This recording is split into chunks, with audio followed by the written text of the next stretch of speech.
it was a long time coming. We've been trying to dream up how do we hit the road again? How do we make it unique and fun and something that our fans deserve to see after a 2-year hiatus? And I think we've nailed it, man. I'm here with Mr. Dustin Lynch, platinum-selling country music songwriter extraordinaire. How you doing, man? I'm doing wonderful. Thanks for having me on. Of course. I really appreciate you taking time to chat today.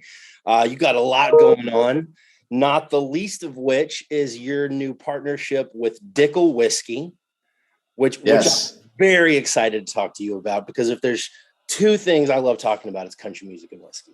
I love it. Well, we're going to get along just fine then. So I'd love to know a little bit about the background on that and kind of, what your motivation in partnering with Dickel was.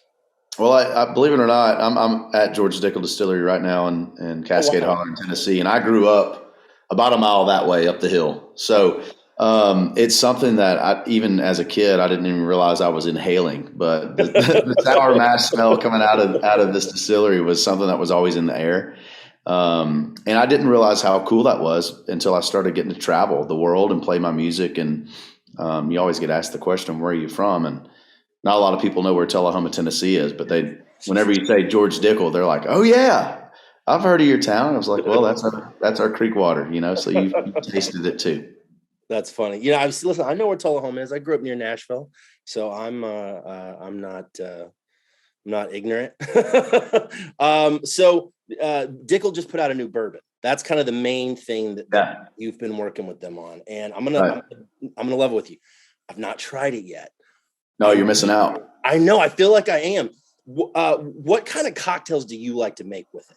Like, what do you feel like? Well, I will say this. I enjoy it just on the rocks. Oh, yeah.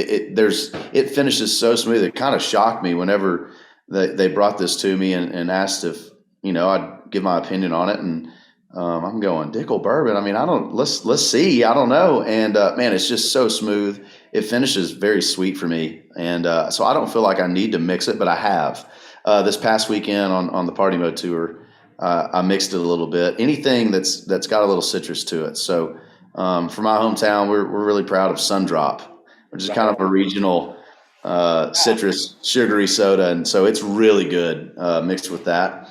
And there's a concoction that I came across years ago at a country club, and it's you take Dickel Bourbon and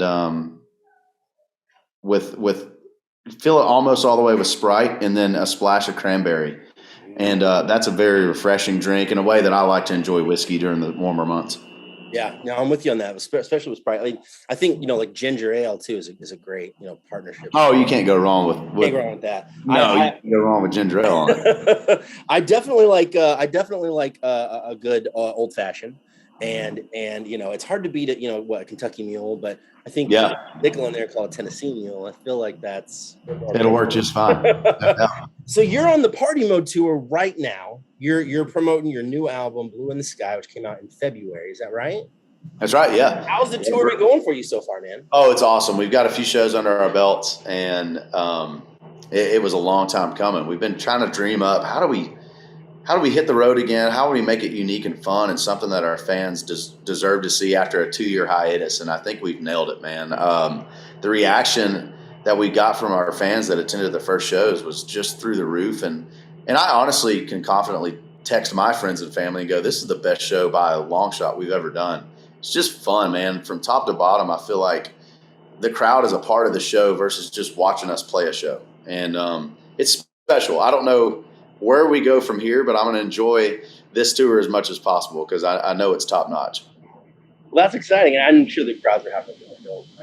And Blue in the Sky is such a good album, man. I've listened to it a bunch of times. And I'm curious, I just want to know from you, like from your end, kind of at this point in your career, I mean, we're talking, you are a decade in, right? What does this album represent for you at this stage? Oh, that's a great question. It was written and recorded over a time where I was unsure how to do it. I've been on the go for a lot of years of my life, and these past 2 years, it's been a lot more at home. So I was able to really embrace being at home and spending a lot of time with my friends and family, and honestly getting to party a lot more than I usually get to, being that we're always running and gunning and doing things. So we were throwing a lot of house parties and partying on the lake.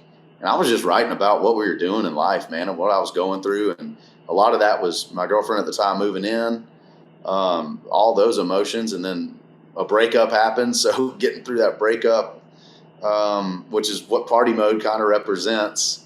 And then on the other side of that, it's just, man, I'm really optimistic about the life ahead that I have. Who knows how long that is, but I absolutely am sure of what I want it to be and what I want it to look like. And that's kind of a fun spot to be. So I'm happy, man. I'm happy in my personal life. I'm really happy with this album. And my goal for this album is that it makes people happy when they listen to it. And maybe it makes a summer playlist this year.